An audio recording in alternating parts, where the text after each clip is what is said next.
Bueno, vamos a comenzar con esta conferencia. Esta conferencia vamos a abordar un tema muy importante del derecho internacional privado y es el tema cómo el derecho internacional privado va a ayudar a los procesos de integración regional.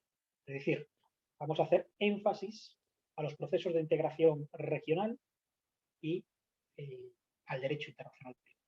El derecho internacional privado como una herramienta, como un mecanismo que va a ayudar, ¿verdad?, a la generación de espacios de integración entre estados. Por ejemplo, visualicen pues, el fenómeno de integración latinoamericana. Sobre todo, dos fenómenos. El primero, que estamos en Costa Rica, ¿verdad?, el más cercano, aunque bueno, pues podría ser más intenso, ¿no?, en su integración, pero falta voluntad política, ¿no? Pero que es un gran proyecto de integración, es el modelo SICA, Sistema de Integración Centroamericano, ¿verdad? Y el otro, el megaproyecto de integración, como ustedes saben, de Estados americanos. Esto es Latinoamérica. Pero si cruzamos el océano y nos vamos a Europa, ¿verdad?, allá nos vamos a encontrar con un emblemático proyecto de integración, proyecto que es ya en sí mismo, ¿verdad?, es una organización internacional que es la Unión Europea. Pero la Unión Europea, ¿qué es? La Unión Europea también es un proyecto potencial, ¿verdad?, que fue en su momento y que se plasmó de integración de varios estados. Entonces vamos a ver cómo los mecanismos propios del derecho internacional privado van a ayudar a estos procesos y cómo desde estos procesos institucionalizados en organizaciones internacionales se van a sacar adelante instrumentos jurídicos globales, especialmente tratados internacionales, que van a contener normas de derecho internacional privado. Y, por lo tanto, el primer denominador común de los procesos de integración regionales vinculados al derecho internacional privado es que lo que se va a buscar es la armonización de legislaciones procedentes de varios Estados miembros. Es decir, si nosotros visualizamos un tratado internacional que procede, por ejemplo, de la Organización de Estados Americanos,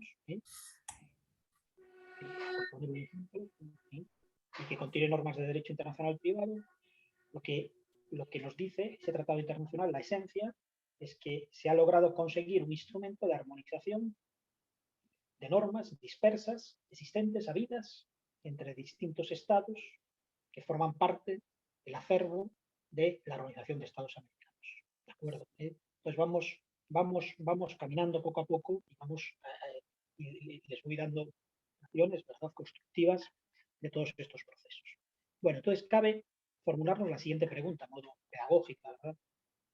¿Qué significado tiene? ¿Qué significado tiene o qué significa en sí mismo la noción de integración regional?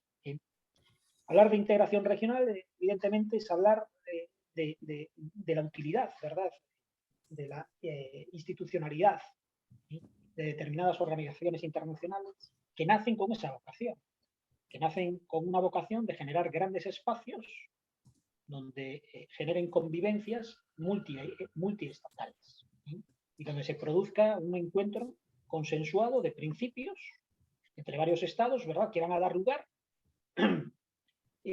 a determinadas normas internacionales que van a cruzar las fronteras de los propios estados, que van a romper el principio de territorialidad de cada estado.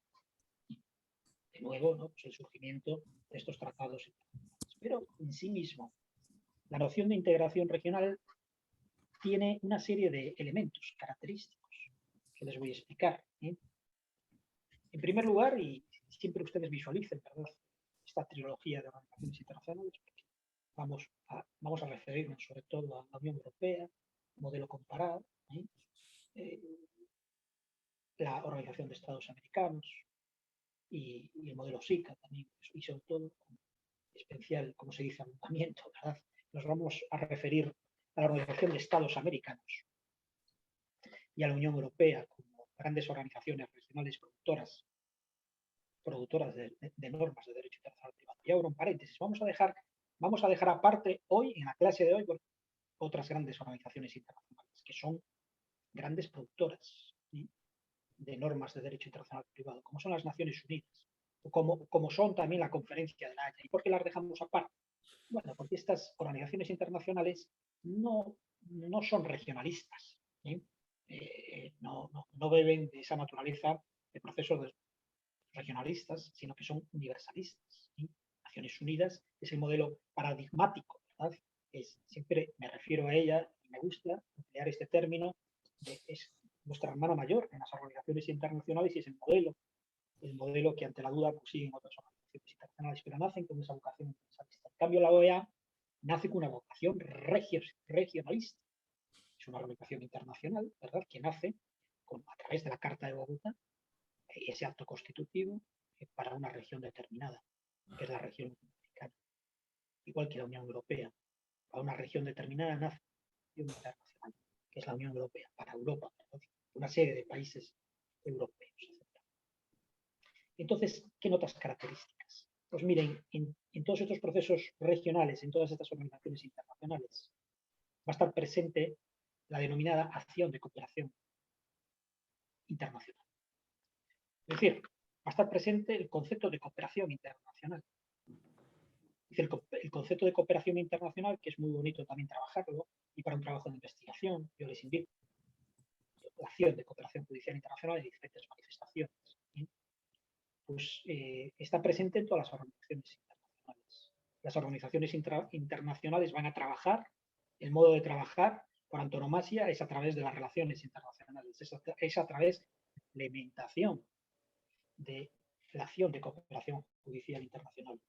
Y si lo llevamos nosotros a nuestro campo del derecho internacional privado, nos vamos a encontrar que el modo que actúan, ¿verdad?, determinados tratados internacionales, determinados instrumentos jurídicos internacionales, está relacionado con el concepto de cooperación judicial internacional.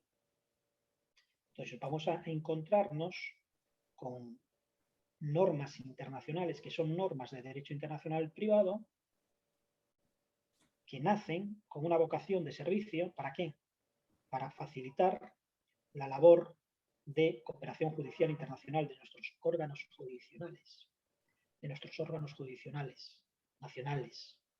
Es decir, nos vamos a encontrar con instrumentos al servicio de nuestros jueces y nuestros magistrados para que puedan recabar, por ejemplo, pruebas, información del derecho aplicable en otros países donde existe donde existe firmado pues un tratado internacional. Por ejemplo, cabe mencionar, y así ya les voy dando luces, ¿verdad?, sembrando, que luego vamos a dedicar unas clases a este tema, ¿no?, al tema de la acción de cooperación judicial internacional y a los tratados internacionales sobre la materia. Pero así, adelantando, nos vamos a encontrar, por ejemplo, con dos instrumentos jurídicos internacionales que son convenciones, son tratados internacionales auspiciados, ¿no?, que nacieron en el seno, en el ámbito de la Organización de Estados Americanos y que van a regular y que van a ayudar, que van a implementar todo lo relacionado con la acción de cooperación judicial internacional en países latinoamericanos. Me estoy refiriendo a todo lo relacionado con lo que se denomina los exhortos y cartas rogatorias. Exhortos y cartas rogatorias. ¿Y qué son los exhortos y las cartas rogatorias? Pues son mecanismos de acción de cooperación judicial internacional, son mecanismos de auxilio jurisdiccional internacional al servicio de los jueces y magistrados y al servicio de las partes de un proceso. ¿De un proceso de qué naturaleza? De un proceso de una naturaleza privada, en nuestro ámbito del derecho internacional privado, ¿verdad? Privado, donde van a intervenir dos partes, volviendo, ¿no?, a definición del derecho internacional privado siempre, dos partes que son personas físicas o personas jurídicas, que se encuentran en una situación jurídica determinada, de naturaleza privada, no pública, y que lo definitorio es la presencia del elemento internacional, la coexistencia, ¿verdad?, de otros ordenamientos jurídicos. Entonces nos vamos a encontrar cómo a través de estas organizaciones internacionales se va a facilitar a través de la positivización, primero del consenso del consenso de normas y luego de la positivización de tratados internacionales que van a permitir, ¿verdad? Pues en este caso, recabar un auxilio jurisdiccional de nuestros jueces, magistrados o partes en el exterior. Y claro, y esto es muy importante, porque hablar de la acción de cooperación judicial internacional en nuestro mundo es vital. ¿Y por qué es vital? Porque, de nuevo, vivimos en un mundo interconectado. Vivimos en un mundo globalizado. Y la globalización, que siempre la vemos desde la vertiente de los mercados y de la economía, evidentemente afecta muy intensamente a nuestro mundo jurídico, a nuestro mundo del derecho. Bien, el segundo punto relacionado con los elementos constitutivos de la noción de integración regional es el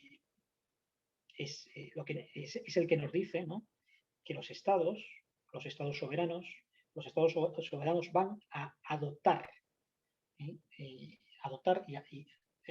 adecuar sus comportamientos a las preferencias de otros.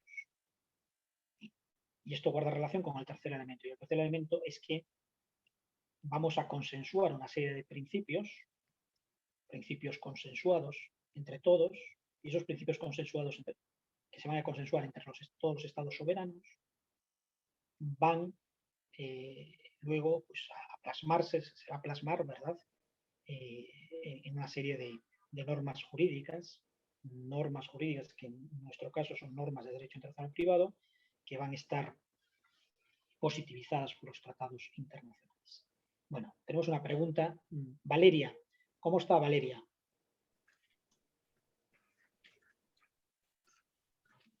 Buenas noches, ¿todo bien, profe? Sí, aquí, muy bien. Muy bien, ¿cómo está? ¿Sí? ¿Quiere preguntar bien, algo? Sí. Sí.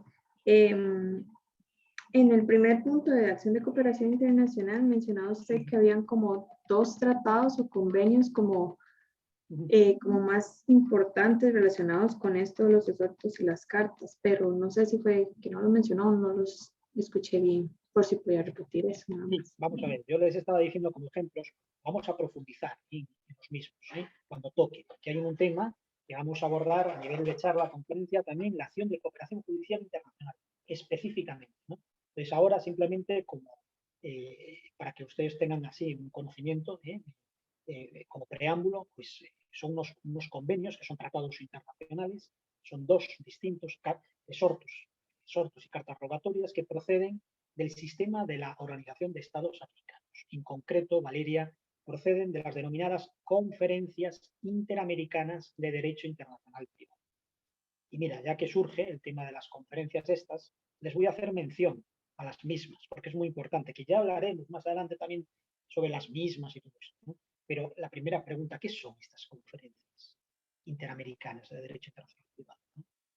Bueno, pues son mecanismos, son instrumentos también fundamentales en la producción, básicos en la producción de normas del derecho internacional privado vinculados en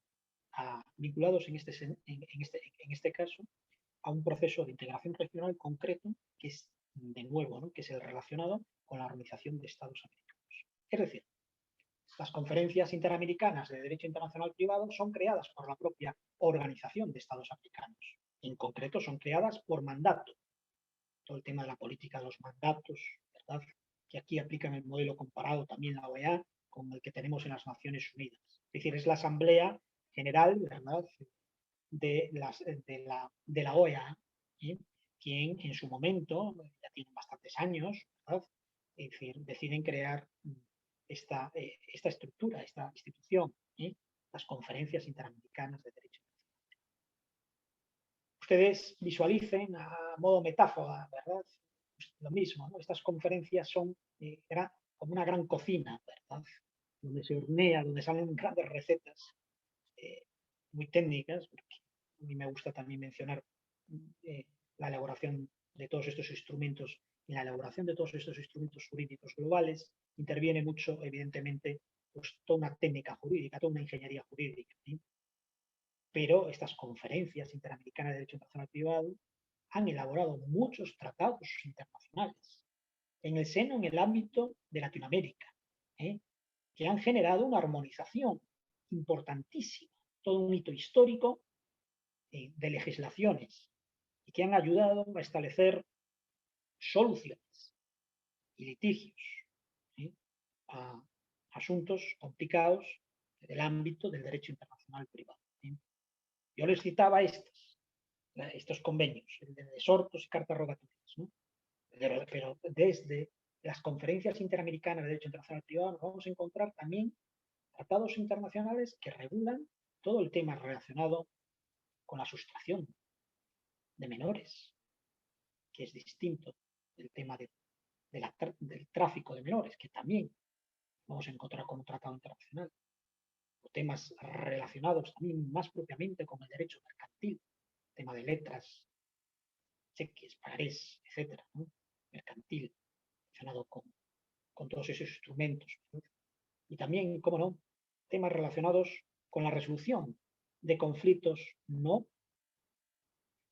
que se van a solucionar no en vía judicial, sino utilizando mecanismos de arbitraje internacional, ¿sí?, entre otros tratados internacionales así míticos, ¿no? Entonces, es muy importante y hay que poner en valor, ¿verdad?, la labor en general de la Organización de Estados Americanos, ¿sí?, en el ámbito de esa búsqueda constante a través de estas conferencias interamericanas de derecho internacional privado, esa búsqueda constante de unificar legislaciones, unificar criterios, armonizar. Y en definitiva, de lo que se trata en esas sucesivas conferencias interamericanas que se realizaron, ya se las voy a explicar poco a poco en función de los tratados internacionales que vamos a analizar.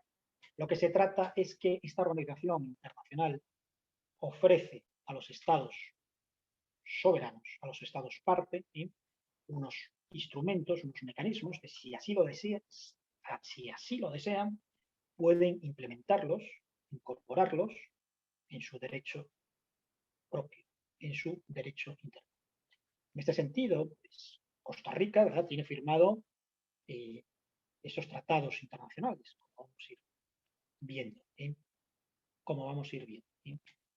Bueno, seguimos avanzando en el tema que estamos, que es todo el tema relacionado con los procesos de integración regional y el derecho internacional privado.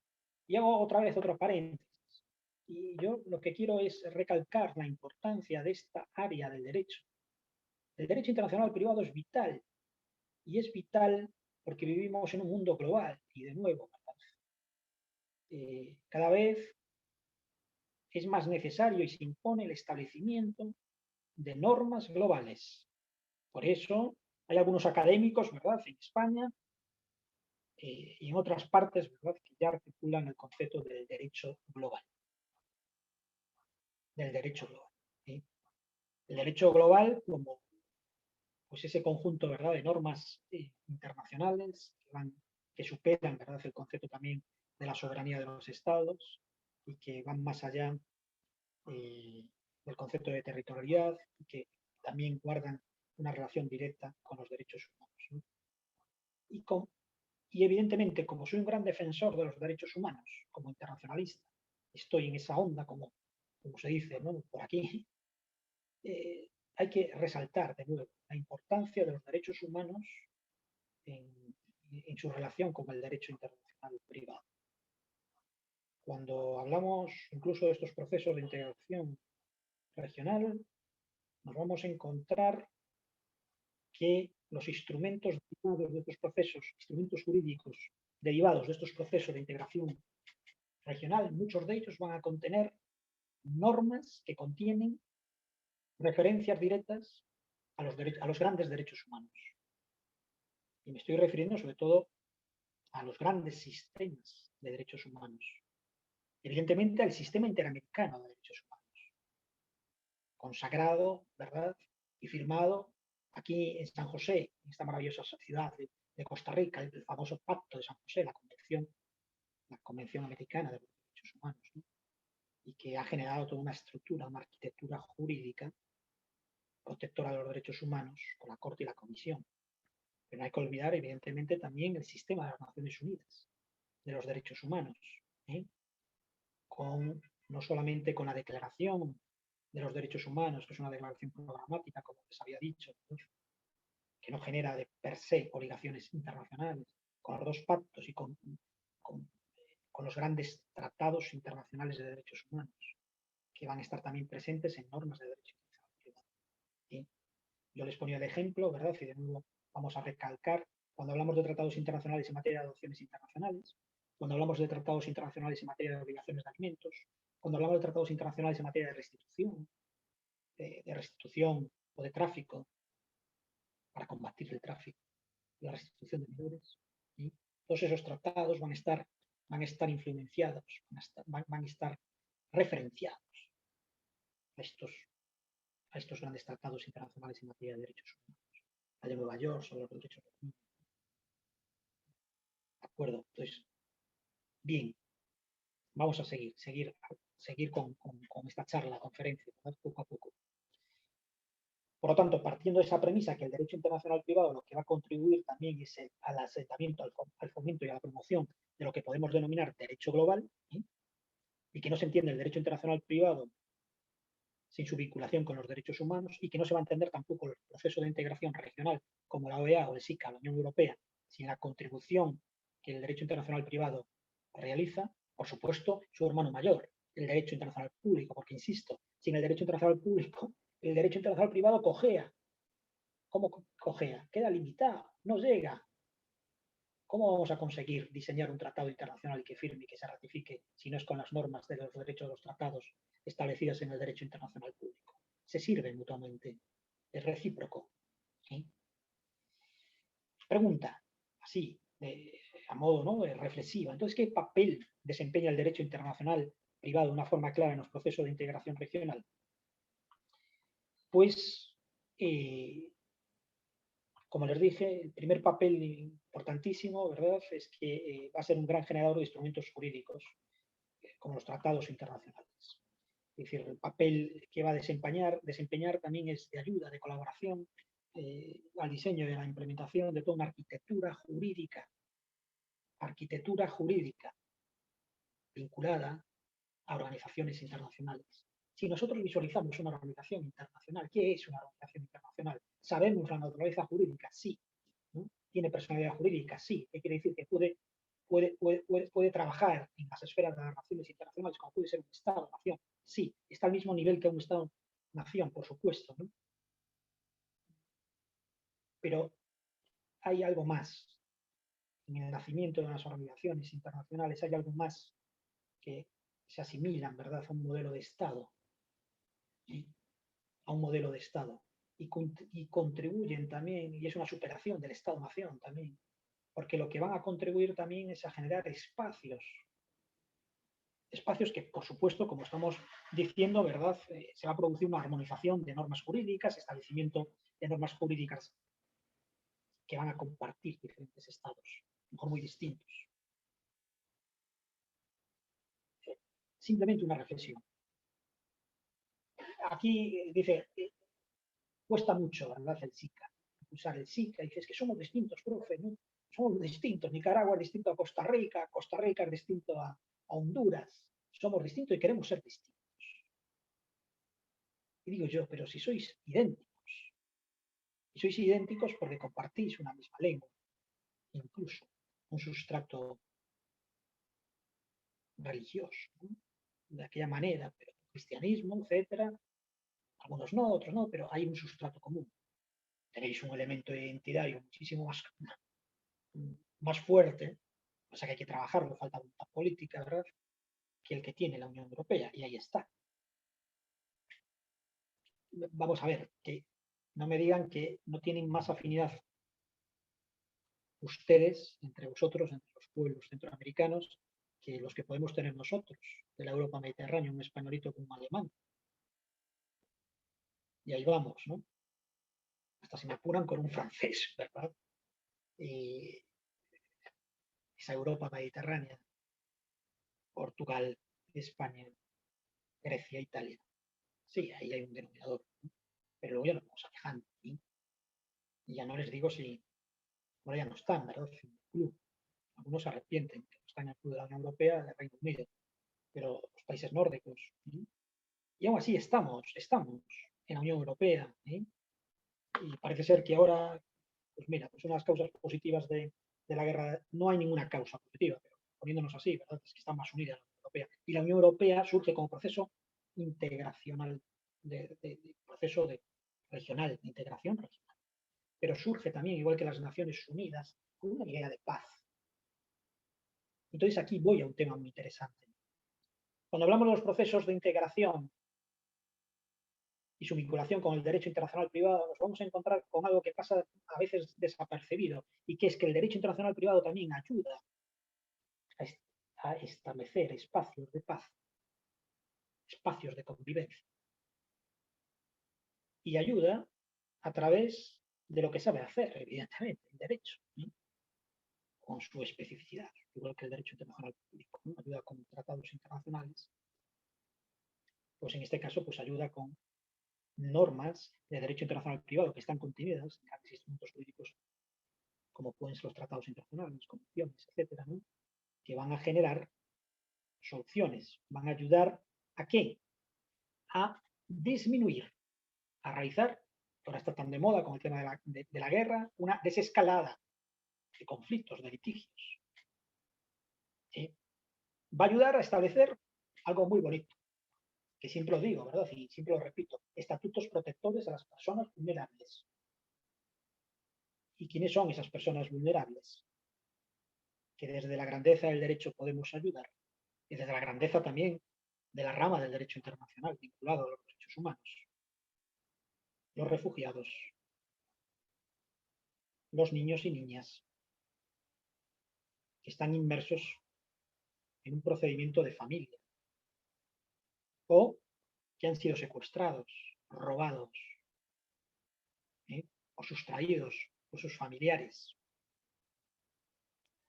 O esos niños, ¿verdad?, que pues están bajo, ¿no?, un procedimiento de adopciones internacionales. O las mujeres y las mujeres migrantes. Siempre me refiero a la doble estigmatización de determinados grupos sociales. La mujer, en principio, de por sí, lamentablemente, pues sigue siendo muy discriminada, ¿verdad? Y sobre todo en determinadas regiones, que les voy a contar a ustedes. Y es el doble de discriminada cuando es migrante también, porque es mujer y es migrante. Y los niños también son muy vulnerables. Entonces vamos a ver la grandeza del derecho internacional privado y nos vamos a encontrar como la Organización de Estados Americanos, ¿verdad?, también va a establecer unos mecanismos protectores. Como otras organizaciones más universalistas, como Naciones Unidas, como la Organización Internacional del Trabajo, va a establecer tratados internacionales que van a regular, y va a ser un hito histórico por primera vez en la historia de la humanidad, lo que se puede denominar el Estatuto de los Trabajadores Migrantes, o el estatuto reforzado y protegido de la mujer migrante que trabaja en las casas, trabajadoras domésticas, que están sometidas a veces a situaciones, y perdonen que lo diga así, pero es que es cierto, de semi-esclavitud. Digo semi, no digo esclavitud, porque para la esclavitud les faltan las cadenas, ¿no?, ponerles, ¿no? Pero algunas pobriñas, como a mí me tienen contado cada historia, cuando desempeñaba funciones consulares, que ni vacaciones, veían poco el sol, ¿verdad? Y aún les vendían que les hacían un favor. Que les hacían un favor. Sin estar aseguradas, sin... Tremendos, ¿no? Tremendos. Y algunas sometidas también a burla y escarnio de las familias respectivas, ¿no?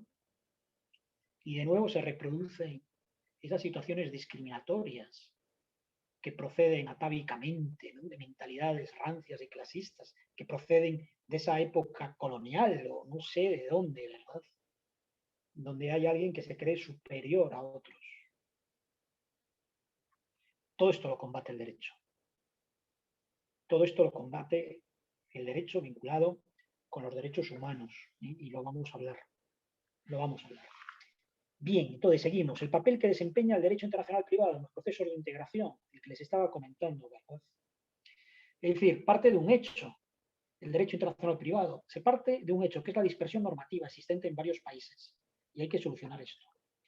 El diagnóstico, ¿sí?, a un problema detectado. Igual que si realizamos un trabajo de investigación, yo siempre insisto, ¿verdad? Tenemos, y esto es una obviedad, pero es que esto es fundamental, hay que detectar, si queremos meternos en un trabajo de investigación, hacer un trabajo final de grado, ¿verdad? Todo esto, hay que hacer una reflexión de decir, oye, ¿dónde está el problema? Nos gusta esta materia, pero ¿dónde está el problema? Tenemos un problema, ¿cómo abordamos este problema? Y tenemos que aportar una solución. ¿Y qué solución tenemos que aportar? Una solución que sea buena para el derecho, pero sobre todo que sea buena para la sociedad, para nuestra comunidad. No importa si es a nuestra comunidad local, nacional o internacional. Es que nosotros tenemos en nuestros proyectos de investigación y también en pequeña escala en estos proyectos de investigación que alguno de ustedes, ¿verdad?, pues va a aportar como documental o bien también como trabajo escrito, a elección de ustedes para este canal de YouTube. Lo que tiene que quedar claro, ¿verdad?, es qué solución vamos a dar a un determinado problema jurídico. Y evidentemente, si esto produce algo positivo, un enriquecimiento, lo que se denomina para la academia, ¿verdad?, para nuestra ciencia jurídica, ¿no?, que sea un granito de arena. Hombre, no se trata de que ojalá, ¿no?, de que sea el mega aporte, de que seamos ahí, ¿no?, pues va a ser la gran obra de ingeniería jurídica. Ojalá, y seguramente que alguno de ustedes pues, va a realizar grandes trabajos de investigación. Pero simplemente que se aporte un granito de arena, pequeñito. Pero la sumatoria de los mismos, pues ya vamos montando una playa, ¿verdad?, para poder descansar, ¿sí?, de, de aguas bravas y de las turbulencias de este mundo. Pues, entonces de eso se trata, es generar instrumentos que faciliten pues, la convivencia y la paz en este mundo tan crudo. Y desde el derecho internacional privado, como herramienta, una herramienta sumatoria a la arquitectura de integración regional, pues se consigue. Se consigue. Entonces, miren, se habla, ¿verdad? Y evidentemente no falta razón ninguna de que existe un denominado derecho de integración, ¿sí?, de derecho de la integración. ¿Sí? Porque los procesos de integración son, no se caracterizan por tener solamente un elemento. Los procesos de integración tienen varios elementos estructurales. ¿Y cuáles son esos elementos estructurales que tiene todo el proceso de integración y en los que tiene que convivir y navegar nuestro derecho internacional privado? Pues básicamente son tres. Para otros académicos pueden mencionar muchos más, o algunos pues definirlos en un par de ellos, ¿no? A mí me gusta visualizarlos como tres. El primero es muy obvio. El proceso de integración regional es un proceso multidisciplinar. Y es multidisciplinar porque afecta a diferentes ámbitos. No solamente al ámbito político, que es el primero y es el fundamental. Sin ese ámbito político no hay proceso de integración posible. Porque lo primero que tiene que haber es un acto voluntario de soberanía, ¿verdad?, donde se manifiesta la soberanía, pues, a través, ¿no?, del Ejecutivo y refrenado por el Legislativo, de querer iniciar esa aventura, que es toda una aventura, de formar parte de una organización internacional. Y después de esa organización internacional, que esa organización internacional como la OEA, pues vamos a ver que a través del tiempo, ¿verdad?, va a ofrecer tratados internacionales. Esos tratados internacionales no se aplican per se, de forma imperativa, de forma obligatoria a todos los estados partes, que esto es muy importante, sino que esos tratados internacionales, elaborados por las organizaciones internacionales, tienen que ser, de nuevo, firmados y ratificados por los estados miembros. Se ofrecen a ese club de estados miembros, pero de nuevo hay que realizar el acto de firma y de ratificación y de implementación.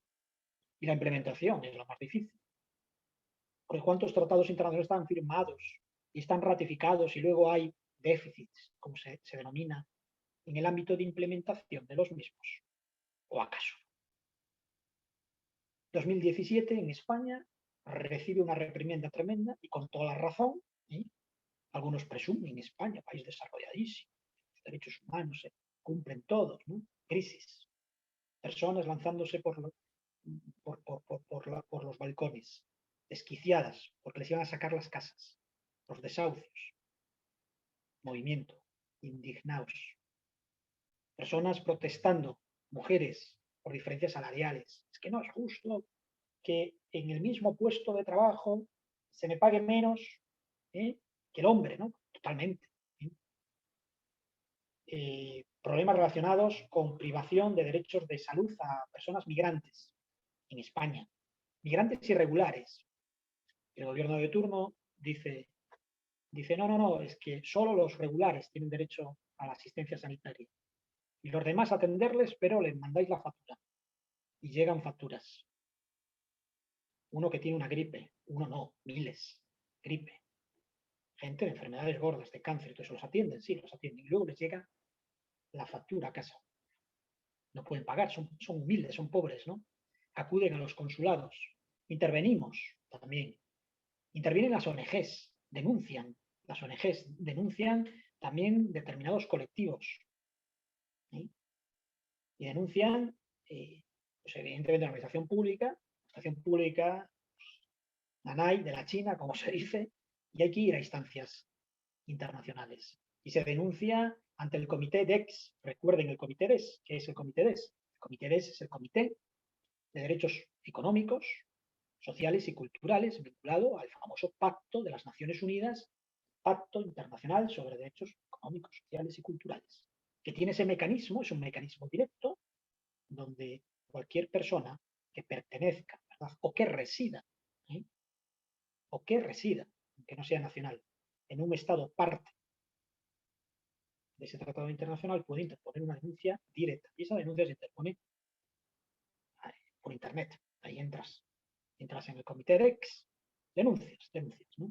Tienes que ver, evidentemente, no se pide demasiada exhaustividad, pero tienes que introducir, evidentemente, datos mínimos, ¿verdad? Bueno, pues actúa el comité DEX. Y para no aburrirles, el comité DEX, pues en su último informe de 2017 en España, pues suspende a España. Suspende y le da una reprimenda por incumplimiento de los derechos contenidos en este pacto. Dice, miren ustedes, se están produciendo vulneraciones de derechos humanos que no son, que no se pueden, que son incumplimientos de las obligaciones internacionales que ustedes, como país soberano, decidieron asumirlas y firmaron el pacto DES. Yo les quiero decir esto porque vamos a hacer una reflexión. Oye, a lo mejor aquí no pasa nada de esto, en Costa Rica. En España pasó. Entonces, ¿qué le dice? ¿Qué le dice a España? Le dice, pues miren, en primer lugar tienen que realizar una legislación, tienen que reformar la legislación para que no se produzcan esas brechas salariales, esas diferencias salariales. Punto primero. Punto segundo, miren, esas personas, que entre todos son personas, son migrantes o refugiados o personas en asilo, sobre todo los migrantes irregulares, tienen el derecho a acceder a sus EBAIS, a sus centros de salud primaria, a sus hospitales públicos. Y no les pueden cobrar por eso. Porque es un derecho humano. Y es más, están en el club de los desarrollados, ¿no?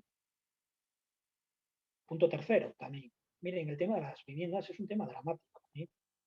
Ustedes, Estado, Administración Pública, tiene que velar por el derecho, por darles una alternativa también a esas familias que quedan sin techo. No pueden quedarse a la intemperie o no pueden fallar los recursos sociales de las comunidades autónomas, etc. Hay que dar unas alternativas habitacionales. Y ojo, pues tienen que mimar también pues, las viviendas que ofrecen a determinados colectivos en situación de riesgo social, que venían ofreciendo también viviendas, ¿verdad?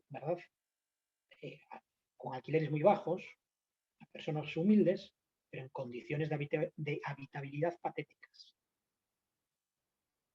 Bien, toda una reprimenda, ¿verdad?, a España. Por lo tanto, España, podemos decir, que es el primero país desarrollado, que ha vulnerado, que ha limitado, ¿verdad?, derechos humanos. ¿Y todo por qué? Dice el Comité CTEX, esos expertos independientes, ¿no? Dice, pues lo que se ha producido en España fue un recorte bestial de gasto social, ¿no? De gasto social, en aras a la crisis, en aras tal, ¿no?, que es intolerable. Recorten en otros gastos, pero no en gastos sociales, porque gastos sociales es el colchón de la paz social también, sino que se produce convulsiones. No solamente que la gente se suicida por desesperación, que se suicidan bastantes, o se prendieron fuego en la Castellana, en la Gran Vía, ¿no?, sino se producen, bueno, pues evidentemente, pues muchos conflictos sociales y también relacionados también con el aumento del índice de criminalidad, ¿sí? Bueno, simplemente, ¿no?, es como una reflexión, y también ahí les arrojo una idea también de trabajo de investigación, a ver cómo está Costa Rica en los informes DEX, por ejemplo, ¿eh? Si cumple o no cumple, o al igual que en España, pues también hubo un tirón de orejas por parte de estas instancias, ¿no? Y todo esto, ¿por qué? Porque lo que les venía a contar es el cuento de que la firma y la ratificación es fácil, ¿eh?, porque es voluntad política. Lo que cuesta es la implementación efectiva y exhaustiva, ¿eh? Y en el caso de España también les decían, miren, es que los derechos civiles y políticos del otro pacto, ahí no nos ven, ahí lo cumplen muy bien, usted lo cumple muy bien, les gusta, tal, ¿no? O tenía más, ¿no?, todos los derechos civiles, pero en cambio los derechos relacionados con el empleo, con las viviendas, con la sanidad, con la seguridad social, con el tema de los sindicatos, con el tema de la protección de los trabajadores, de la mujer y todo esto, con el tema del medio ambiente, pues ahí cojean, ¿eh? Ahí no se lo están tomando en serio, ¿eh?, porque están constantemente recortando con gasto social. Esto en el 2007 y todo esto, ¿no? Ahora, este año, pues España tiene que presentar. Saben que estos informes son cada 5 años. Le toca presentar el informe. A ver qué resultados, ¿eh? Bueno, entonces seguimos hablando, ¿eh?, sobre estos temas de integración, ¿eh?, que son fundamentales y muy interesantes, ¿no? Bien,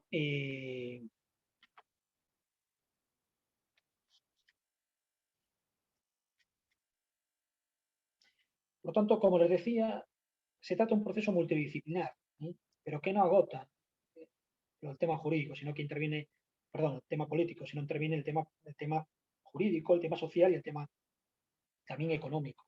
Y es un proceso multiestructural, ¿eh? Y es un proceso multiestructural. Es decir, cuando hablamos de los procesos de integración regional, es decir, afecta a diferentes escalas, ¿eh? Evidentemente, una escala más supranacional, pero también supranacional o regional, ¿eh?, pero evidentemente, como les estaba mencionando, es necesario también implementar todo este proceso en el seno, en el ámbito del derecho interno de cada Estado. Y en el ámbito del derecho interno de cada Estado me estoy refiriendo no solamente a la administración pública en general, sino también a la local, ¿sí?, que a veces no llega a la local, a los municipios, ¿sí? Bien, por lo tanto, estos procesos de integración regional van a utilizar instrumentos propios, tanto del derecho internacional público, como les dije, como también del derecho internacional privado, ¿no? Así se van a convertir, ¿verdad?, en tratados internacionales, en códigos, en reglamentos, etcétera, ¿eh? Bien, más asuntos, ¿eh?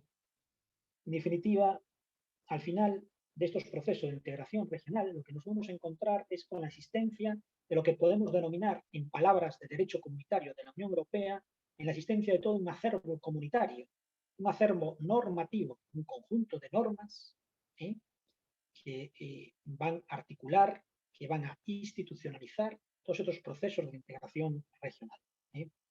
Por lo tanto, se habla de la institucionalidad regional, se habla también de la supranacionalidad, ¿sí?, y, en definitiva, tanto esa búsqueda constante de un acervo normativo común, esa búsqueda constante de la supranacionalidad, o esa búsqueda constante de construcciones institucionales regionales, lo que al final se va a derivar lo que va a generar, sobre todo, ¿qué va a ser?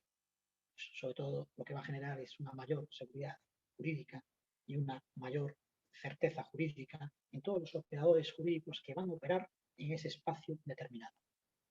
La existencia de esos tratados internacionales procedentes de la Organización de Estados Americanos, por ejemplo, ¿no? Lo que generan es un espacio de certeza y de seguridad en todos los operadores jurídicos. Evidentemente, lo que generan son instrumentos de solución de litigios de una forma clara, ¿verdad? Que son los tratados internacionales, ¿sí? Que de otra forma, ese litigio de derecho internacional privado pues no se podría solucionar, lo más probable, o que quedaría imperfectamente solucionado, ¿no? Recordemos también la importancia de estos tratados internacionales en nuestros respectivos sistemas jurídicos, tanto el de España como el de Costa Rica, como el de cualquiera, porque nos encontramos con un denominador común. En todos los sistemas democráticos, después de las constituciones, vamos a encontrar con los tratados internacionales como fuente principal de normas, ¿eh? Y con mandato, en el sentido de que los órganos jurisdiccionales tienen que aplicarlos, evidentemente. No puede eludir un juez porque le dé la gana la aplicación de un tratado internacional en esta materia, eso es evidente, ¿no?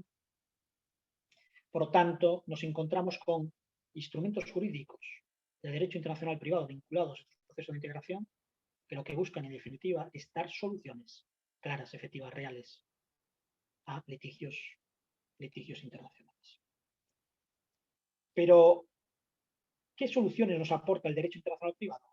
¿Cuáles son las soluciones que nos va a aportar el derecho internacional privado? El derecho internacional privado vinculado a estos procesos de integración y el derecho internacional privado en general. ¿Qué es lo que nos va a aportar? Sí, sabemos aportar soluciones. Sí, pero sobre todo ¿a qué conflictos? Pues miren, sobre todo a conflictos derivados, relacionados con la determinación de cuál es la jurisdicción competente, cuál es la competencia judicial que tengo yo, juez, que aplicar.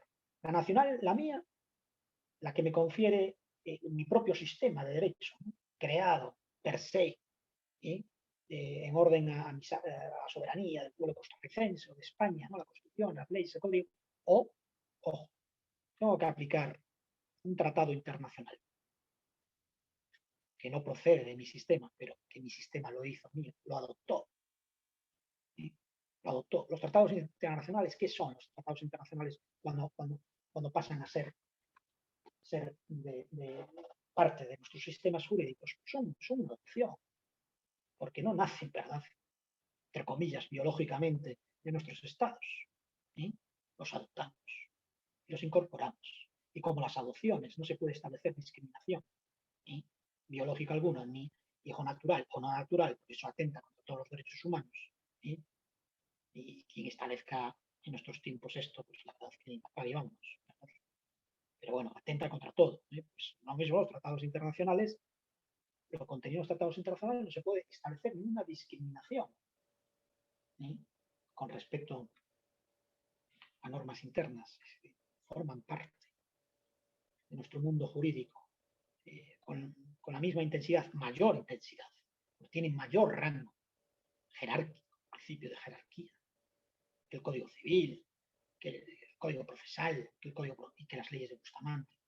El Código de Bustamante, tan mítico y tan histórico, ha sido superado ya. Hay partes que no, pero básicamente yo me atrevo a decir, y cada vez más ha sido superado por la irrupción de las organizaciones internacionales como grandes creadoras, grandes diseñadoras de tratados internacionales.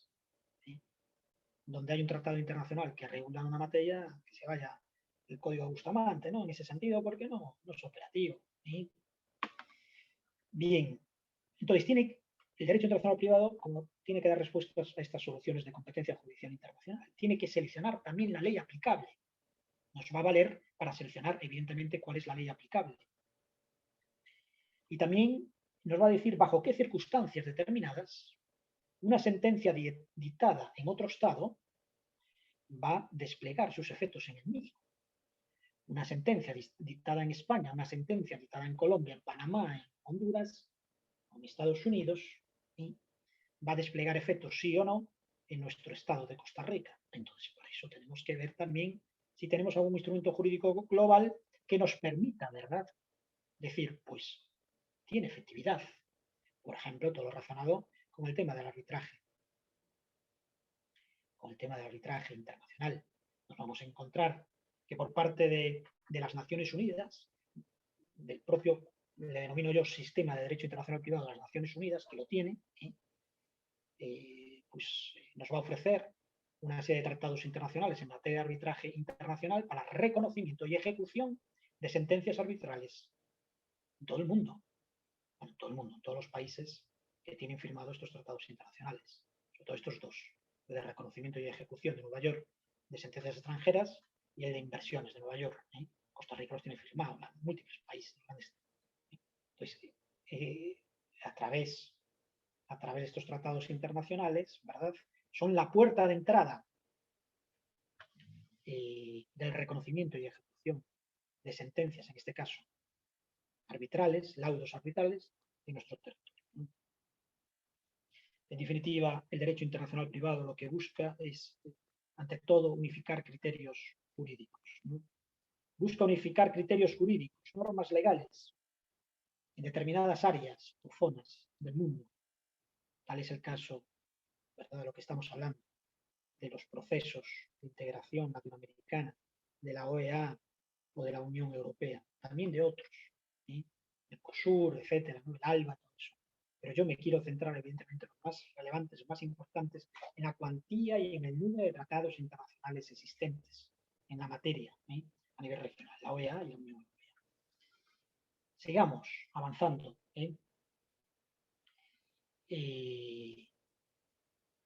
Miren, vamos a visualizar ahora, vamos a cruzar el océano y nos vamos a visualizar en la Unión Europea.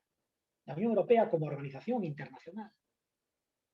Y es importante, y voy a hacer mención bastante de la Unión Europea. Es cierto que también es una de mis áreas, ¿verdad?, que me especialicé, la más temprana, ¿verdad?, que me especialicé cuando terminé la carrera, me especialicé en esos temas, ¿verdad?, de la Unión Europea, como ustedes saben. Posgrado, etcétera, en Unión Europea, estudios europeos. Ya en la carrera también.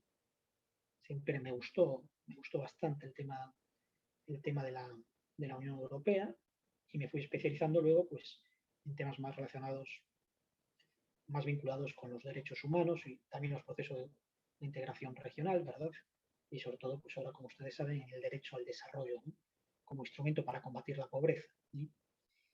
Bien, Unión Europea. La Unión Europea surge de una necesidad de paz en el continente también.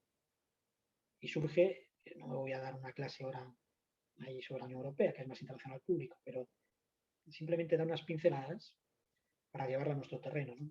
Surge con esa idea de paz. Y esa idea de paz se materializa, ¿verdad?, en la necesidad de poner en común, en manos comunes de los estados, una serie de materiales energéticos con los que se fabricaban y se fabrican armas y cañones. Ustedes esto no sé si lo sabrán. Los primeros tratados de la Unión Europea, que eran esos tratados míticos, la CECA, el Euratom, lo que es la CECA, tratado de CECA, lo que se ponía en manos comunes de varios países para que no monopolizaran, era el carbón como energía fundamental, más en los tiempos en que vivimos. Lo que había de fondo también es que, evidentemente, después el siguiente fue la energía atómica, Euratom. Lo que había también, subyacía, era controlar esas materias primas para que no hubiese una tentación, ¿verdad?, de armarse, esas tentaciones que vienen, ¿verdad?, de armarse. Y que Europa, yo siempre digo, Europa es preciosa, es muy linda, sí, yo nací ahí, no puedo renegar tampoco, ¿verdad? Pero soy crítico también, ¿verdad? Cuando se trastorna, como les dije, ¿verdad?, es lo peor. Y lo estamos viendo, ahora se está trastornando otra vez. Necesita ir al psiquiátrico. Totalmente. Hay mucha gente que necesitan ir al psiquiátrico, con perdón, dirigentes políticos, de unos y otros, y calmarse, de verdad, calmarse, porque se está trastornando otra vez. Y vemos las derivadas, ya las hemos visto, ¿no?, en la historia. Pues la Unión Europea surge con esa idea de paz, de consolidar espacios de paz. Y lo ha logrado porque nunca en la historia de Europa hubo un periodo tan largo de tiempo donde existió una paz, ¿no? Ahora estamos viendo en puntos de inflexión. A ver qué pasa.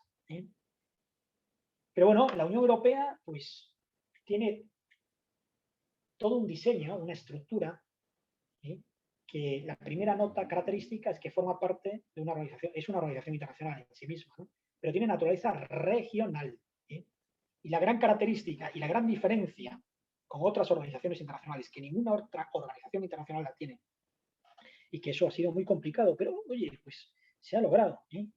Es que es la primera organización internacional que se produce una cesión de soberanía por parte de los estados, y una cesión de soberanía de soberanías clásicas, que eran impensables. ¿Quién nos diría a nosotros? Yo me recuerdo, cuando entró el euro, todo el mundo asustado con el euro, ¿no? En España, joder, si se nos fue la peseta, ¿no? Algo que era como la bandera, ¿no? La peseta, el franco, ¿no? Y se fue la peseta. Algunos pensaban que era el fin del mundo, ya, ¿no? Algunos ya, se va la peseta, no sé qué va a pasar, nos vamos a quedar sin dinero, los ahorros, tal, no sé qué. Algunos hasta hoy en día tienen pesetas guardadas, por si acaso, ¿no? Oye, pero al final no fue tan traumático. Y todo el mundo cambió para euros. Yo recuerdo, pues, ¿no? Tus abuelitos y todo eso ya manejaban euros, no pasaba nada. Política monetaria. Han cedido competencias en política monetaria, de acuñar moneda incluso. Todos los estados mismos.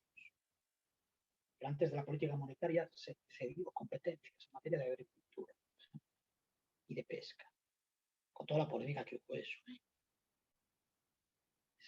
Cesión de competencias en materia de política de consumo también, relacionada, vinculada también con el tema de competencia, etcétera, ¿no? Incluso ahora, ¿verdad? Tenemos directrices de política exterior común, etcétera, ¿no? Son cesiones de competencia. Esto no se produce en Naciones Unidas, esto no se produce en la OEA. En la OEA no hay cesión de competencias, hay cesión de competencias. Costa Rica ha cedido competencias a la OEA en materia de vacas, por ejemplo, ¿no? O de leche, o de productos lácteos. Y digo todo eso porque bueno, pues es un tema que me afecta también. Como soy de Galicia, ¿verdad? De Galicia muy similar a Costa Rica. Galicia es una región también mucha agricultura, de mucha pesca, ¿no? No hubo cesiones. Entonces es muy interesante porque la Unión Europea no son estados federales. Ahí había la pugna. Yo soy muy federalista. Soy muy pro de estados federales. Republicano y federal. Soy republicano y federal. Me parece que el modelo de estado por emblemático es la república clásica, donde el ciudadano tiene que ser virtuoso. Ahí está la esencia también de una buena democracia, que a veces se nos va y nos centramos, ¿verdad?, en la parte más económica y olvidamos lo de inicio. ¿Queremos desarrollarnos? Comencemos por cambiarnos nosotros mismos y aplicar una ética ciudadana, ¿no? Como decían todos estos viejos de la vieja y actual Grecia y Roma, ¿no? La ética de la virtud, que no es religiosidad, ¿eh? Sino es civismo, ¿eh? Estoicismo. Pero por ahí vamos, ¿no? Entonces la Unión Europea pues empieza a caminar así, ¿eh? Y ahí la tenemos, ¿no? Y la Unión Europea también es consciente de que tiene que elaborar, ¿eh? Es consciente de que tiene que elaborar también una arquitectura jurídica de derecho internacional privado. Es consciente. Tardó, pero al final nos vamos a encontrar con múltiples instrumentos jurídicos vinculados a la Unión Europea que son de derecho internacional privado. Nos vamos a encontrar, por ejemplo, con reglamentos que contienen normas, como por ejemplo, tengo aquí varios, ¿no? El reglamento de la Unión Europea del año 2012, aprobado por el Parlamento Europeo, que va a tratar sobre temas de competencia judicial, en definitiva, que va a establecer normas sobre competencia en materia de reconocimiento y ejecución de sentencias judiciales en materia civil y mercantil, ¿eh?, para todos los países miembros de la Unión Europea. Es decir, una sentencia solo civil, solo mercantil, no penal, laboral y todo esto, ¿no?, con exclusión del tema del arbitraje. ¿Sí? Pero una sentencia dictada en España en materia civil o mercantil que sea válida en Francia. que sea válida en Alemania, en Portugal. Entonces, ¿cómo hace eso? Pues lo hace a través de un instrumento jurídico, como él dice, que es un reglamento. Y lo hace sirviéndose del derecho internacional privado. En este caso, no del derecho internacional público, porque no lo precisa, porque tiene habilitado una serie de instrumentos jurídicos que son propios para imponer esa normativa a los Estados miembros. Entonces, el reglamento de la Unión Europea es como la disposición mayor, ¿no? Porque tiene fuerza vinculante directa en todos los Estados miembros. Es decir, a lo mejor esto ya lo saben, ya lo estudian, pero hay que recordar conocimientos, lo que es importante. Y esto es cultura jurídica general y es cultura también muy bonita porque nos vamos al otro continente. Entonces, esto es bueno. También, miren, yo también me gusta, ¿verdad?, cuando interactúo con gente de allá, cursos o lo que sea, de España o de otro, pues contarles también lo que está pasando aquí, ¿no? Porque hay bastante desconocimiento. Lamentablemente, en las escuelas de derecho de allá se habla muy poco de los procesos de integración latinoamericanos, pero muy poco, muy poco. Se dice que existe la OEA o del SICA, pero no se explica nada más. Y es lamentable, pero eso sucede, ¿verdad? Eso pasa en las facultades de Derecho y en las cátedras de Derecho Internacional. Yo entiendo que el programa es el que es y nos queda lejos, ¿no?, Latinoamérica, y la verdad es que... Pero no comparto ese planteamiento, ¿no? Como a veces pasa que aquí, pues a lo mejor no en esta facultad, aquí se habla bastante, pero en otras escuelas de Derecho, a lo mejor de Costa Rica, ustedes están en la élite, ¿no? Y son afortunados, están en la élite. En la élite, la mejor facultad de Derecho de Costa Rica, una de las mejores de Latinoamérica, una de las mejores de Latinoamérica. Entonces, eso es un orgullo. Pero aquí sí que se habla de la Unión Europea, no solamente por mi persona, sino por otros profes internacionalistas, me consta que se habla bastante, ¿no? Y hay otros que proceden de allá, ¿verdad? Y que se habla, ¿sí?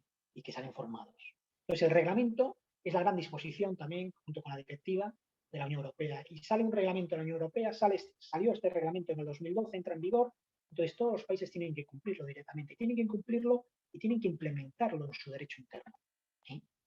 Bernal, vamos a dar paso a Bernal, que está en Nueva York, y adelante, Bernal.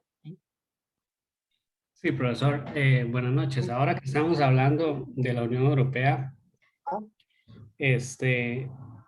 tal vez es un poquito fuera del tema, pero y como están en las noticias últimamente, toda esta situación con Ucrania y el presidente de Ucrania pidiendo ser miembro de la Unión Europea lo antes posible, ¿qué tan complicado es ese proceso para un país ser miembro, ser parte de la Unión? muy bien, muy buena pregunta, Bernal. Vamos a ver, los procesos de integración en el sistema de la Unión Europea son procesos de integración complicados en el sentido de que requieren un tiempo de verificación si cumple o no ese país con una serie de principios fundamentales. Los principios fundamentales que deben cumplir los países son los enumerados, ¿verdad?, en los tratados fundacionales de la Unión Europea. Y sobre todo es el respeto a esos valores esenciales. Esos valores esenciales por los cuales se creó la Unión Europea. ¿Y cuáles son esos valores esenciales? Así resumiendo, pues evidentemente es el respeto, sobre todo, a un sistema democrático, la implementación de los derechos humanos. ¿Sí? Esos son como los dos grandes ejes y los grandes principios que gira la Unión Europea. Cuando me estoy refiriendo al respeto de los derechos humanos, en primer lugar, se hace una referencia, ¿verdad?, al respeto de los derechos humanos contenidos en los grandes instrumentos internacionales que positivizan esos derechos humanos. Desde el sistema ONU, de la Declaración de los Derechos Humanos, como no, el propio sistema europeo, no de la Unión Europea, del Consejo Europeo, que se encuentra positivizado, ¿verdad?, en la Convención Europea de los Derechos Humanos. Entonces, eso es muy importante. Ucrania lleva tiempo queriendo ser miembro de la Unión Europea, pero Ucrania también, hay que decirlo, tiene serios problemas también a la hora de de la implementación de los derechos humanos. Ucrania es un país de reciente soberanía, como ustedes saben, ¿verdad? Y que adolece también de imperfecciones en su Estado de Derecho, ¿sí? Imperfecciones en la consolidación de un modelo de Estado de Derecho y de democracia. ¿Sí? Informes internacionales venían resaltando pues, que hay altos índices también de corrupción endémica en las estructuras administrativas, estructuras de gobierno y también de vulneraciones de los derechos humanos. Entonces tiene que hacer los deberes y cumplir, ¿verdad? Y cumplir con todos estos principios y con todos estos índices muy exhaustivos propuestos por la Unión Europea. Ahora vemos que se quiere adelantar el proceso de entrada por parte de la Unión Europea, por parte del Consejo, ¿sí? Para que entre. ¿Sí? Y vamos a ver lo que pasa. Es decir, todo país ha tardado mucho tiempo en entrar. ¿Sí? A lo mejor aquí encontramos una excepción que por razones geopolíticas y geoestratégicas, ¿verdad? Pues compensa mejor autorizar que entre dentro rápido, ¿eh? Y luego, bueno, pues establecer mecanismos para que mejore todos estos estándares, ¿verdad? De derechos humanos y de democracia. No sé lo que va a pasar. Nadie sabe lo que va a pasar, porque realmente la situación es muy complicada porque Ucrania, en primer lugar, eh, es evidente que está en el objetivo del Kremlin, ¿verdad? Es muy apetitoso. Lo que no sabemos tampoco es lo que piensa Putin, lo que quiere exactamente. Es decir, si se va a contentar, pues a lo mejor con un corredor, ¿sí? Y dividir a Ucrania a la mitad, y si eso lo va a querer, que yo creo que no, el pueblo ucraniano, ¿sí? O simplemente esto es un pulso, ¿no? Para Occidente, un pulso para decir, oye, pues tenemos poder, ¿no? Rusia tiene poder y no están contando conmigo y que esto es un ejemplo, pues ojo con lo que puedo hacer y, se saldrá todo esto con un compromiso fehaciente de Estado neutral, de que no va a pertenecer a la OTAN. Bueno, eso ya parece más que evidente, ¿no? De que Ucrania ya lo dijo Zelensky, que está dispuesto a firmar un acuerdo de paz, pero con retiro total de las tropas de Rusia y un compromiso de Estado neutral, de no pertenecer a la OTAN. ¿no? Cosa que a mí personalmente me parece correcto y prudente. ¿no? Evidentemente no me parece correcto y prudente no exigirle que no pertenezca a la Unión Europea. Que por ahí quizás también van también los temores de Putin. Porque lo que hay de fondo también es que lo de la OTAN está también, ¿no? Pero lo que hay de fondo es que, en definitiva, hay dos modelos de sistemas políticos que son bastante antagónicos. Un modelo caracterizado con sus imperfecciones, ojo con sus imperfecciones, porque hay muchas imperfecciones.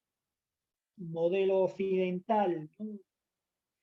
También, oye, pues latinoamericano y gringo y todo esto, evidentemente.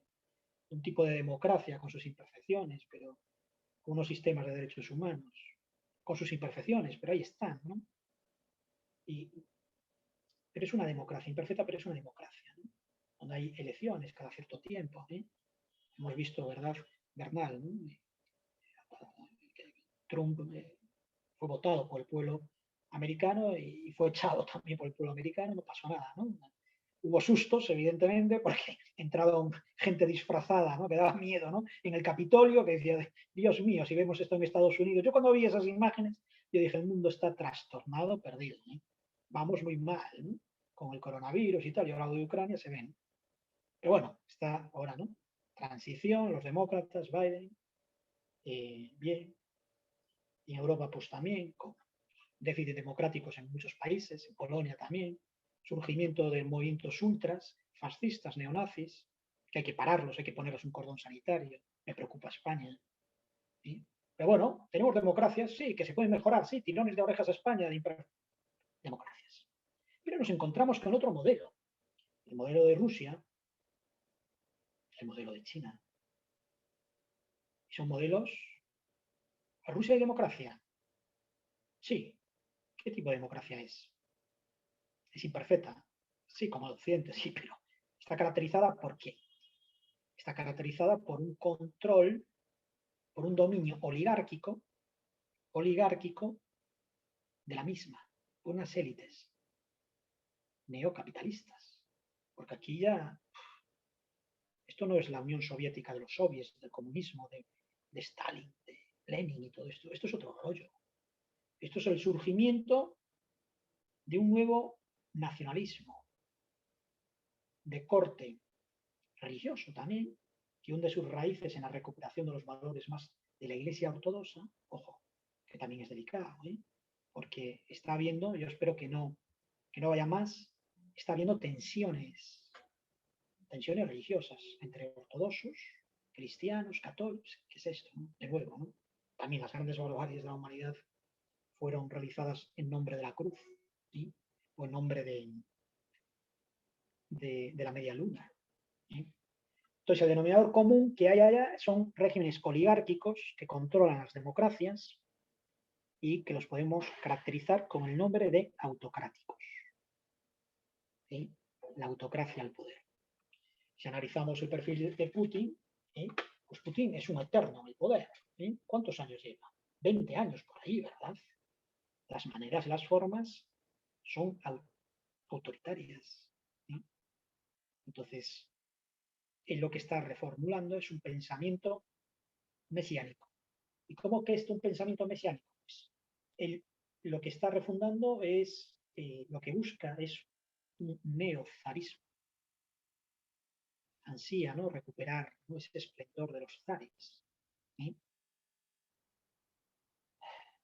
Claro que él, más que zar, es un Rasputín, ¿no?, como se dice, es un Rasputín, ¿sí? Pero ahí está, ¿no? Entonces, ¿qué piensa? ¿Qué va a hacer este hombre? No lo sé, cosa buena no va a hacer, ¿no? Y tampoco estoy justificando a los otros, ojo, ¿eh? Porque Estados Unidos también estuvo constantemente pinchando a Rusia. No puede ser.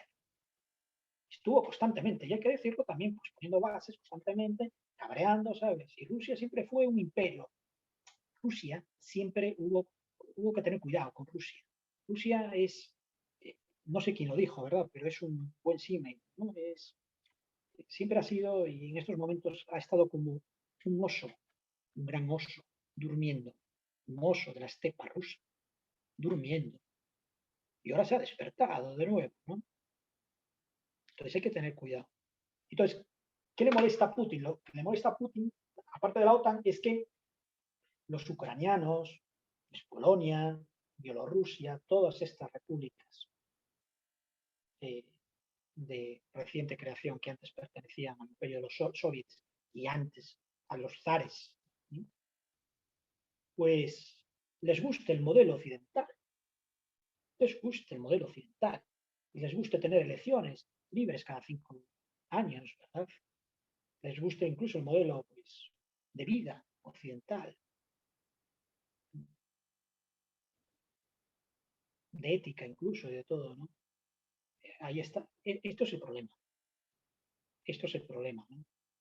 Y entonces, claro, lo que estamos viviendo es un choque. No choque de civilizaciones, que yo no creo en eso, pero sí que de dos visiones del mundo, ¿eh? Y no digo que hay cosas buenas, ¿eh?, antropológicas, evidentemente muy buenas, del pueblo ruso. Es que esto no es el pueblo ruso. Es que el pueblo ruso está secuestrado por una élite oligárquica, al igual que está secuestrado nuestros pueblos centroamericanos, Guatemala, mi querida Guatemala, ¿sí?, por determinadas élites oligárquicas, Nicaragua. Qué triste Nicaragua. Un gran pueblo, gente estupenda. Yo la gente que conocí en Nicaragua es cariñosa, hospitalaria, trabajadoras, las mujeres súper trabajadoras. Pobre Nicaragua, nicaragüita, como cantaba Carlos Mejía Godoy. Carlos Mejía Godoy, una persona que ayudó en la revolución, ¿verdad?, a derrotar a Somoza, y se tiene que venir exiliados para aquí. Sergio Ramírez, vicepresidente en la primera época, en los años 80, con el gobierno de Ortega, un luchador revolucionario infatigable contra Somoza, y se va a España, porque en Nicaragua lo van a meter preso, ¿sí? Uno de los grandes literatos. Nicaragua, pueblo de poetas, de grandes pintores, de grandes escritores, un pueblo culto, autodidacta. Muchos como el gran poeta español Cabrero, que fue Cabrero, ¿sí? Antonio Hernández, que aprendió a leer y escribir, porque era una familia muy pobre, en el campo, pastoreando ovejitas. ¿Sí? Antonio Hernández. ¿Sí? Pues lo mismo en Nicaragua, es un pueblo sensible a las artes. ¿No? Pues todas estas personas, o los hermanos Cardenal, que fueron ministros de Cultura o Educación, ¿verdad? Fueron maltratados, criticados, demonizados por su compañero de armas, que es un traidor. Un traidor de esas ideas de los años 80, ¿verdad? ¿Quién no con un espíritu noble no cruzaría de aquellas las fronteras para ayudar a esos compas que luchaban contra esa revolución sandinista? Pero este hombre se convirtió en el nuevo Somoza. Y hay que decir las verdades, hay que decir. ¿No? Pero bueno, volviendo al tema de Rusia, a ver si vamos a sacar un tiempito y vamos a en una de estas charlas vamos a hablar sobre este tema. Y ojalá que podamos invitar a alguien a hablar sobre este tema. Bien, entonces les decía,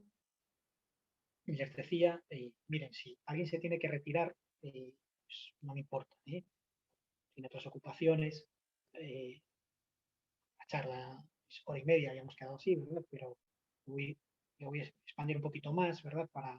Ya estamos terminando, para dejar este tema zanjado y para el enriquecimiento de ustedes. ¿Verdad?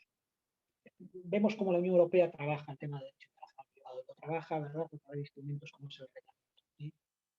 Entonces vemos este reglamento, cómo establece un procedimiento común para todos los países de la Unión Europea para homologar sentencias en el ámbito civil y mercantil. Pero no solamente esto, sino nos vamos a encontrar, por ejemplo, con otro reglamento, ¿verdad?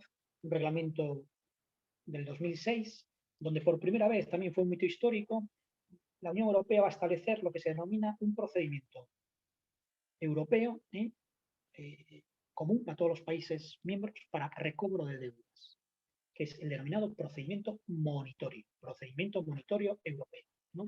¿Qué es esto? Sí, resumidamente, pues mire, vamos a ver, es a través de un reglamento que, como les dije, bueno, pues evidentemente tiene que ser cumplido por todos los países miembros, pues cuando nos encontramos con una sentencia que condena a una persona a satisfacer una deuda determinada, que no sea superior a los 3.000 euros, es decir, aunque esa persona se encuentre residiendo con un domicilio, si esa sentencia recae en España y si está en Francia o en Bélgica, se puede demandar a esa persona y intentar recuperar por lo menos esa deuda. Esto todo ha sido un éxito, porque deudas de esta cuantía hay muchísimas, no superiores, es un procedimiento abreviado y se denomina procedimiento monitorio europeo. Qué interesante. ¿Y por qué les hablo de estos temas? ¿No? Les hablo de estos temas, o por ejemplo el reglamento de la Unión Europea del año 2004 del Parlamento, que establece el denominado título ejecutivo europeo, ¿no? Para créditos no impugnados, o el reglamento de 2001 del Consejo en materia de cooperación entre los órganos jurisdiccionales de los Estados miembros en el ámbito de obtención de pruebas en materias civil y mercantil. Un juez español puede solicitar en un procedimiento determinado información o obtención de pruebas, ¿verdad?, a un juez francés. Les hablo de estos instrumentos de la Unión Europea para que visualicemos cómo a través del derecho internacional privado se construye también procesos de integración regional. Y cómo son procedimientos que ayudan también a solucionar litigios, a satisfacer, en este caso, pretensiones de deudas, ¿no? O también cómo son instrumentos al servicio de los jueces y magistrados, al servicio de los órganos judiciales. Y esto es importante, tener este derecho comparado en mente, porque esto también les puede ayudar a ustedes también a hacer no solamente una visión teórica en estas clases, ¿verdad?, en estas charlas, en estas conferencias de modelos comparados, sino también, a lo mejor, algunos de ustedes se animan y realiza un trabajo final de grado, proponiendo instrumentos similares que tiene la Unión Europea y que no tiene, por ejemplo, la Organización de Estados Americanos. La Organización de Estados Americanos tiene un tipo de proceso monitorio europeo, ¿no? Podría ser un proceso monitorio pues, vinculado, ¿verdad?, a los espacios latinoamericanos. No, no lo tiene, ¿no? Y esto es aventurarse mucho, no, porque no se puede, ¿eh? O tiene un procedimiento que regule, pues, como, ¿no? Pues otras no los tienen. Entonces, bien que hacen otras, ¿eh? Podemos tomar también modelos comparados para hacer propuestas interesantes, ¿eh? Interesantes. Bien.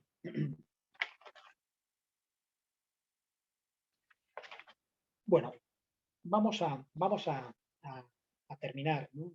Terminar la clase simplemente con la siguiente reflexión. Y por hoy ya les dejo tranquilos, ¿eh? Miren, tengan presente siempre que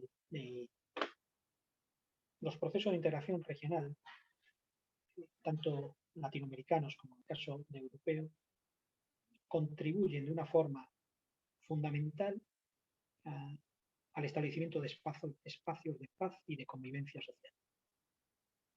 Y se contribuye también a través del establecimiento de mecanismos e instrumentos del derecho internacional privado, como los que hemos mencionado, ¿sí?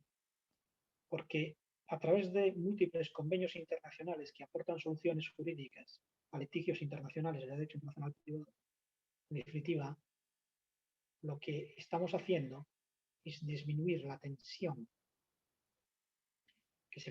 que hay entre partes, ¿verdad?, entre sujetos que litigan, ¿sí? Pero a la vez también articular mecanismos que propicien a nuestros jueces y magistrados, a las partes en un proceso, tener y obtener, ¿verdad?, pruebas, informaciones que están en otros estados y que sin la articulación de estos tratados internacionales de derecho internacional privado serían imposibles o serían simplemente utilizando la diplomacia, ¿sí? La diplomacia.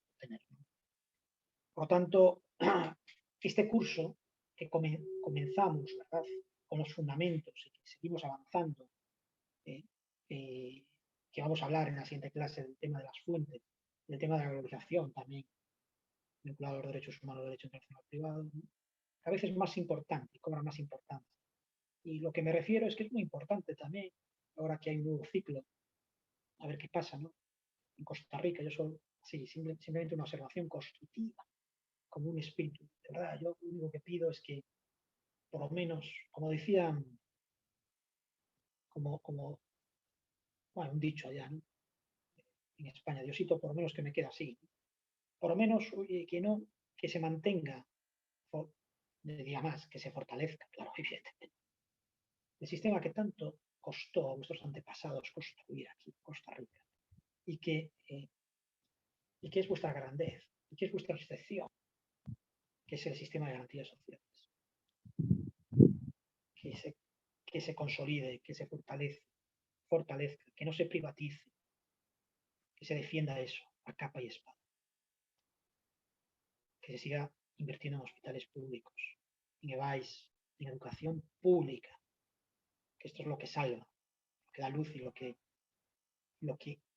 permite el desarrollo también de los países y permite, como decirse, ¿verdad?, es una persona, ¿verdad?, que esto es la vida, ¿verdad?, que por le tocó nacer a lo mejor en una familia humilde a través de la educación y puede subir de estatus social y puede, ¿verdad?, llegar a ser más de lo que fueron sus padres. Que sus padres lo fueron todo, con lo poco que a lo mejor que tuvieron darle, ¿no?, pero que contó con la ayuda del Estado, ¿eh?, para equilibrar algo que es sumamente injusto, que viene dado por el azar, por la naturaleza.